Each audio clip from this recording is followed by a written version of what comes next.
धान खरीदी के आखिरी दिन 7 फरवरी रहीस। बात करबो दुर्ग जिला के त धान खरीदी के आखिरी दिन 45 उपार्जन केंद्र ले 182 किसान ला टोकन जारी करे गए रहीस, जेमा 5104 क्विंटल धान के खरीदी होइस।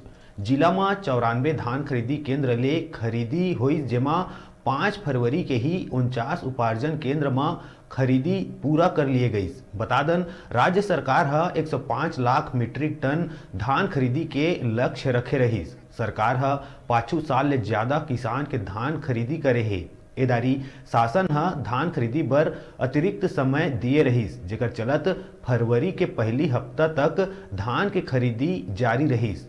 वर्षा होए के कारण भी जिला में 3 बार खरीदी बंद रही, जेकर चलत राज्य शासन है धान खरीदी बर तारीख में बढ़ोतरी करिस ताकि किसान धान बेच सके। प्रदेश सरकार है धान खरीदी के तारीख बढ़ा के किसान ला 1 हफ्ता के मौका दिहिस। पहली खरीदी के आखिरी तारीख 31 जनवरी तय करे गए रहीस, लेकिन बेमौसम वर्षा ले खरीदी प्रभावित रहीस, जेला बढ़ा के 7 फरवरी करे गई। ये अंतिम तिथि में वही किसान के धान खरीदी हुई जेला टोकन जारी करे गए रहीस।